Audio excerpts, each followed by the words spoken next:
जी क्या हुआ है ये बताइए आपके साथ। मेरे को एक हफ्ते से थाने में बुलाया जा रहा है, टॉर्चर करा जा रहा है। एक हफ्ते से मुझे कंटिन्यू मुझे कहते हैं कि आप थाने में आइए। मैं थाने में जाती हूँ अपने डॉक्यूमेंट्स लेके।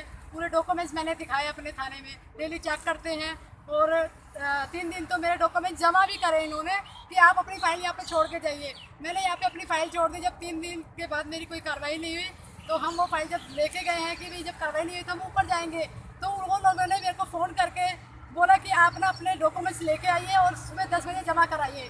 मैं सुबह यहाँ पे 10 बजे जमा कराने के लिए आई रही थी, तो बेगमपुर के सामने जो थाना है यहाँ पे बीच रोड पे मेरे से 2 बाइक पे लड़के आते हैं। उन्होंने काला हेलमेट पहना हुआ है और उन्होंने मेरे पीछे से आ रहे थे। उन्होंने मेरा बैग छीना और तेज़ी से निकल गए।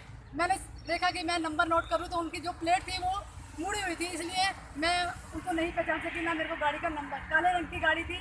उसके बाद मैंने 100 नंबर पे कॉल करी। उसके बाद मैंने 100 नंबर पे कॉल करी और 100 नंबर वाले जब मेरे पास आते हैं, उन्होंने मेरे को देखा घबराए हुए, रोते हुए और मिट्टी से मेरे हाथ वाथ सब सदे हुए थे। तो उन्होंने मेरे को बिठा के थाने तक लेके आए। थाने में लेके आने के बाद मुझे कम से कम 2.5-3 घंटा बिठा के रखा।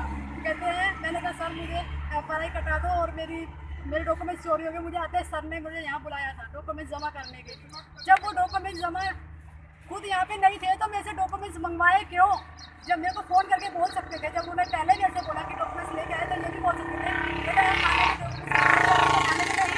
इसका मतलब पुलिस वाले और दूसरी पार्टी दोनों ये मिले हुए हैं, इन्होंने ही मेरे डॉक्यूमेंट्स गायब करवाए हैं या कुछ भी करवाया है। मैं नहीं जानती, पर मेरे साथ नाइंसाफ़ी हो रही है।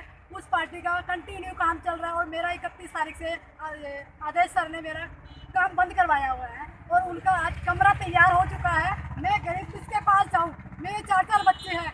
अगर मेरे साथ नाइंसाफ़ी होती रही ना मैं काम कर सकती हूँ। मैंने वहाँ पर मटेरियल डलवा रखा है। मेरे 4 बच्चे ऐसे बिलक रहे हैं, उनको छोड़ के एक हफ्ते से मैं इस थाने के चक्कर लगा रही हूँ। मेरी कोई सुनवाई नहीं हो रही है। ना कोई SHO बोलता है, ना कोई IO बोलता है। मुझे कहते हैं सवेरे आइए, शाम तक बिठाते हैं और घर वापस भेज। क्या अभी आपकी FIR लिखी गई है या नहीं लिखी नहीं गई सर, है? मैंने जब FRI के लिए बोला तो कहते हैं कि आपको डॉक्यूमेंट से मतलब है या FRI से मतलब है। ये लफ्ज किनका था? ये दिलीप सर का, जिनके हाथ में जो सीरियल झट्टी का जो मैटर गया है, उन्होंने मुझे बोला। उस टाइम SHO भी बैठे हुए थे। पहले उन्होंने बोला मैं आपको SHO से मिलाता हूँ, आप लिखवाइए। मैंने लिखवा दिया। SHO के पास जाते हैं, फिर बाहर आके पता नहीं क्या मीटिंग करी है, वो सीधा बाहर चले जाते हैं, मेरे पास नहीं आए हैं।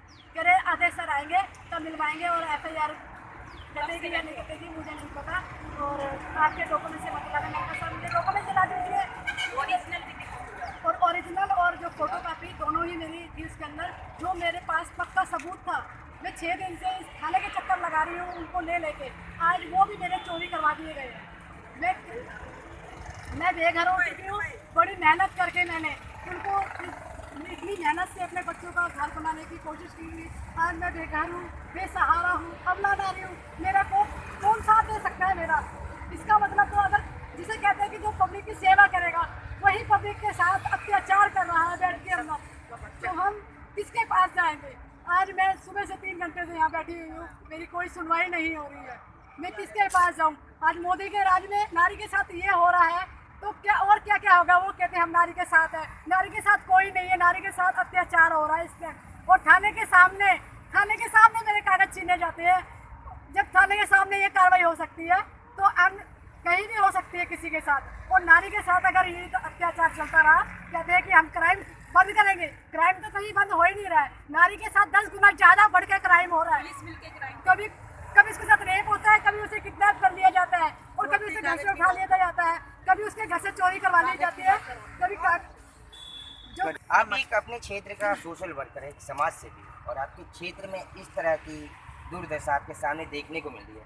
क्या प्रशासन कुछ इस पे जवाबदेही है या नहीं? मैं इस बात से बहुत दुखी हूँ कि इस थाने के अंदर जो माहौल है, जो हालात हैं, औरतों के साथ जो व्यवहार किया जा रहा है, जो कि हमारे मोदी के हमारा संविधान भी कहता है कि रात के 9 बजे के बाद औरत यहाँ नहीं बैठनी चाहिए। लेकिन कल मैंने देखा है कि ये लड़की 3 बजे तक यहाँ पर बैठी रही है और यहाँ पर प्रोटेस्ट करती रही है। ये 1 हफ्ते से हम लोगों को मानसिक रूप से टॉर्चर कर रहे हैं। रोज़ बुलाते हैं, रोज़ वापस कर देते हैं। सुबह बुलाते हैं, दोपहर में वापस करते हैं, शाम को बुलाते हैं, रात में वापस कर देते हैं। तो ये क्या, कहाँ का इंसाफ है? कहाँ की कहानी है? क्या आज का यही कानून है या यही इंसाफ है? मुझे तो ये समझ में ही नहीं आ रहा। इस बच्चे के साथ बताओ, सुबह जब आदेश सर इस थाने के अंदर नहीं है तो उससे कागज क्यों मंगवाए, और जब कागज मंगवाए तो थाने के अंदर क्यों नहीं मिले, और जब इसकी चोरी हो गए कागज, सबसे बड़ी बात छीने गए हैं कागज बाकायदे, जो कि बताती है कि प्लॉट पे वो आदमियों को इसने देखा है, उनको उन प्लॉटों को पे आदमियों को देखा है, और जो नेम प्लेट है वो भी जानबूझ के मोड़ी गई है। ये तो आप भी मानेंगे, अंधे से अंधा व्यक्ति बता देगा। उसके बाद इसको 11 बजे से ये थाने में इसको 100 नंबर की कॉल से लाके बिठा लिया है। 11 बजे से आप देखिए, आप 5 बजे का टाइम हो रहा है, लेकिन अभी तक इसकी कोई सुनवाई नहीं हो रही है। ना सुनवाई हुई, नहीं FIR लगी। अभी हम 10 मिनट पहले आए हैं, जब हम ACP के सामने पेश करने के लिए इसको लेके गए तो वहाँ ACP साहब नहीं थे। मैडम नीचे आई, उन्होंने कहा इनके NCR लिखे, इनके जो भी कंप्लेंट करिए इन्हें मिलाइए, लेकिन वो ऊपर चली गई। यहाँ पर फिर कोई सुनवाई नहीं। जो कि कहा है ना, यह है कि SHO का लीडर हर समय बैठता है, चाहे संडे हो या मंडे हो, ट्यूसडे हो वेडनेसडे हो, लेकिन रोज जो है कोई भी वो आएगा उसकी NCR फौरन कटनी चाहिए। ऊपर से बताओ, इस बच्चे से कहा जा रहा है, बच्ची है ये तो मेरे लिए, इस बच्ची से कहा जा रहा है कि आप जो है कागज चाहिए या तुम्हारे की FIR चाहिए। इसका मतलब ये पुलिस की मिलीभगत से काम हुआ है, और पुलिस ये काम करा रही है। और 1 हफ्ते से जो टॉर्चर कर रहे हैं हम लोग, इसके साथ दे रहे हैं, तो पुलिस यही सोचती है कि ये कब तक साथ आएंगे, इसलिए इनको टॉर्चर करते जाइए। जो इसके प्लॉट पर 2.5 फुट की 3 फुट की बाउंड्री थी, जो हमने शुरू में देखी, और एक गेट लगा हुआ था, और जो लैंडलॉर्ड ने इसने चाबी दी थी इसको ताले की, उस पर इसका ताला लगा हुआ था, वो ताला टूट गया, इसको काम करने से रोक दिया गया, उसको पार्टी को काम कराया जा रहा है, 1 फ्लोर तैयार करा दिया, 1 कमरा बन गया। ये सारी पुलिस की मिलीभगत से हो रहा है। इसका मतलब पुलिस जो है गरीबों का क्या सच्चाई और ईमानदारी के साथ नहीं है, क्योंकि जब इनको शपथ पुलिस में लिया जाता है तो इनको शपथ खिलाई जाती है। आज वो शपथ का ये दूसरी तरह की शपथ खाने लगे। तो मैं ये चाहूँगी, इन्होंने जो गाड़ियों पे लिखा है ना 100 नंबर आपके साथ, तो ये इनको हटवा देना चाहिए। 100 नंबर आपके साथ, मैं कहती हूँ लिख दीजिए 100 नंबर सबसे नंबर बेईमान और मतलब रिश्वतखोर है। रेडी? कैसे रक्षक बना भक्षक, यानी कि पुलिस अधिकारी किस तरह से जासूसी करके प्लान बना के किस तरह से सुनीता का कागज छीना था, देखना ना भूले आज रात 8:30 बजे सनसनी पे राज कुंद्रा के साथ।